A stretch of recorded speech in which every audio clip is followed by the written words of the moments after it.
Full show tonight, Liz. Great. Hi, Jim. What's going on? All right, so where have you put everyone? 13 to 18. Awesome. Thank you. Hey guys, I'm Liz Bramwell, host of the Studio Kitchen, and tonight we're making one of my favorites. St. Louis cut pork ribs with jalapeno and cheddar cornbread and a sweet but tangy peach barbecue sauce. So stay tuned. Can anyone tell me where on the pig it comes from? St. Louis. So there's no part of the pig called St. Louis, no. Is there anyone else who can tell me where this cut comes from on the pig? I know people are always devastated at the amount of salt that's in their food. That's why you go out to eat. Why does it taste so much better when other people make it? Salt and butter. Salt, heavy cream, and butter. Heavy cream makes the world a much rounder place.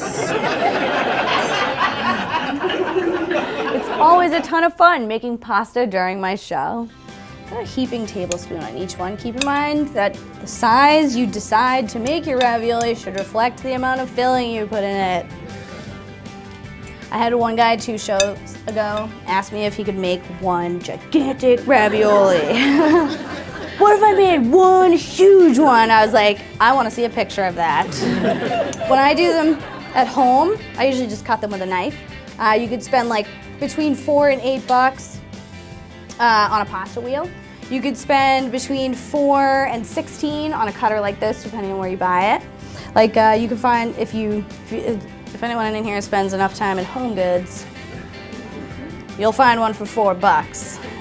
If you have the attention span of a gnat, you'll go right to Sur La Table and buy it there for $16.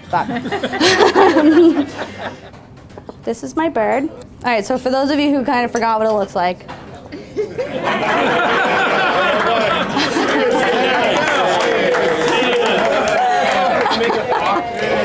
This is what it looks like in the package when you buy it at the grocery store with its rib cage, all right? This is what it looks like without.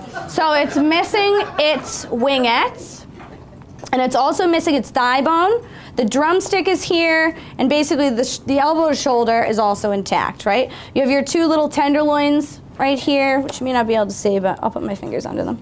You have your 2 little tenderloins right here, which are delicious. Don't worry about overcooking them because this bird is not a long-term in the oven bird. But one of the things that I encourage you to do if you're going to be buying something that's already partially deboned is go through and kind of feel the protein for bone shards. All right, it does happen. Nobody's perfect. The last thing that you want to do is have a lovely dinner party and have Nick like choking at the end of the table because you just didn't feel like touching the meat. Now, how does it benefit me as the cook to preheat my cast iron pan before putting it back into the oven? How does it benefit me? It begins to cook evenly from both sides, first and foremost, warm on the bottom and warm on the top, right? Once you get it into the oven. What's the main benefit to preheating your cast iron before you put the batter into it? I'm gonna call on you guys because you've cooked in a cast iron before. What happens to the bottom and the top at the same time? It gets nice and crispy all the way around, exactly. Let's have a nice round on that one. So, it cooks faster because the pan is hot, right? So it cooks faster, it cooks a lot more evenly, and then of course it gets crispy all the way around. So, while our cornbread is baking and our ribs are braising, we make our barbecue sauce. And for those of you who have never made barbecue sauce at home, the hardest part about it is buying all 7,000 ingredients. However, I'm sure all of us have a favorite that we buy at the grocery store. Rustic kitchen. Oh. All right. Can we keep him, Mommy? Can we keep him? I'm sorry, he's gonna be like, you can take him. Oh, I like that, I like that. Do we have any guys in here who have never seen the inside of a grocery store?